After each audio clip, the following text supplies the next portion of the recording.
प्रलंबित मागण्यांकरता बेस्टचे कामगार आक्रमक आहेत। बेस्टच्या कामगारांचा आज बेमुदत संप आहे। मागण्यांची तातडीनं दखल न घेतल्यामुळे एल्गार पुकारण्यात आलेला आहे। प्रशासनाकडून ठोस निर्णय होत नसल्याचाही आरोप आहे। या सगळ्या संदर्भात शशांक राव यांच्याशी संवाद साधला आपल्या प्रतिनिधी स्नेहा जाधव यांनी। बेस्टच्या विविध मागण्यांसाठी बेस्ट वर्कर्स युनियन यांच्याकडून आज उपोषणाचा इशारा देण्यात आलेला आहे। त्याचप्रमाणे बेस्ट वर्कर युनियनचे सरचिटणीस शशांक राव यांच्याकडून आज उपोषण करण्यात येते। नेमक्या मागण्या काय आहेत ते जाणून घेणार आहोत। गेले 1.5 महिन्यापूर्वीच सांगितलं होतं की 15 ऑगस्टपर्यंत वाटाघाटी करून कामगार हिताचा निर्णय घेण्यात यावा, पण कुठेही केलं गेलं नाही आणि म्हणून कालच्या शिरोडकर हॉलच्या सभेमध्ये निर्णय घेतला आणि मी बेमुदत उपोषणाचं आंदोलन सुरू केलेलं आहे। त्याचबरोबर वेटलिस्टचे जे कर्मचारी आहेत, जे कॉन्ट्रॅक्ट कर्मचारी आहेत, त्यांना समान कामाला समान दाम म्हणजे कॉन्ट्रॅक्ट ऍक्ट प्रमाणेच त्यांना जो काही त्यांच्या समकक्ष बीएसटीतला परमनंट कामगार असेल त्याला जे वेतनमान आणि सेवा शर्ती त्याला लागू केले पाहिजेत, पण ते त्यांना मिळत नाहीत। त्यांच्या कॉन्ट्रॅक्टरकडनं त्यांचं शोषण केलं जातं, एकदम तुटपुंज पगार दिला जातो। सीएल पीएल एसएल अशा काही फॅसिलिटीज त्यांना दिल्या जात नाहीत आणि त्यांना त्यांचं कुटुंब चालवणं कठीण झालेलं आहे। कुठेही झालेलं नाही आणि म्हणून आता अजून वेळ देता येणार नाही। बराच काळ निघून गेलेला आहे। जर 10 वर्ष उलटून गेली आणि करार झाला नसेल तर कर्मचाऱ्यांना त्यांचं कुटुंब चालवणं अशक्य होत आहे।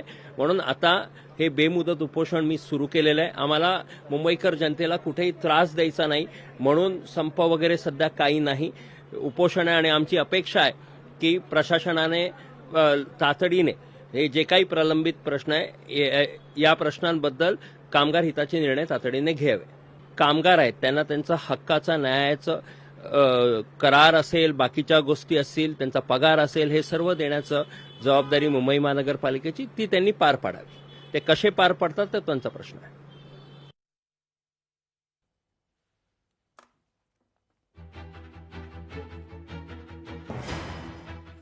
गोकुळ दूध संघ निवडणूक अवसानातील 492 दूध संस्थांना मताधिकार आहे। याचाच गोकुळच्या ताराबाई पार्क कार्यालय परिसरातून आढावा घेतला आपले प्रतिनिधी सतेज औंधकर यांनी। कोल्हापूर जिल्हा दूध उत्पादक संघ अर्थात गोकुळच्या निवडणुकीच्या प्रक्रियेला प्रारंभ झालाय आणि यामधील एक महत्त्वाची बाब म्हणजे 492 या दूध संस्थांना खरं तर आता मतदानाचा अधिकार मिळाल्याचं आपल्याला पाहायला मिळते।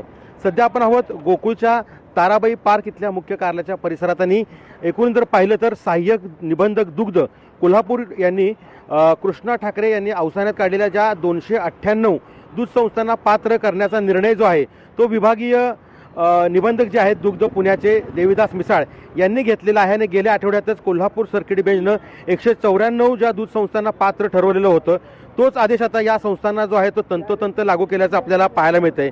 सर्किट बेंचचा जो आदेश आहे तो 492 दूध संस्थांना आहे तो लागू झालेला आहे आणि त्याच पार्श्वभूमीवरती पाहिलं तर आता उर्वरित 298 ज्या संस्था आहेत त्यांचं काय होणार आणि त्यांच्या अपिलामध्ये नेमकी काय सुनावणी होणार हे देखील आपल्याला पाहणं महत्त्वाचं ठरणार आहे। मात्र आता 492 ज्या संस्थांना मतदानाचा अधिकार मिळाल्यामुळं कुठेतरी एक आनंदाचं वातावरण या ठिकाणी असल्याचं आपल्याला पाहायला मिळतंय। सतेज औंधकर, लोकशाही मराठी, कोल्हापूर। लोकशाही मराठी ऐका, पहा, जागरूक रहा।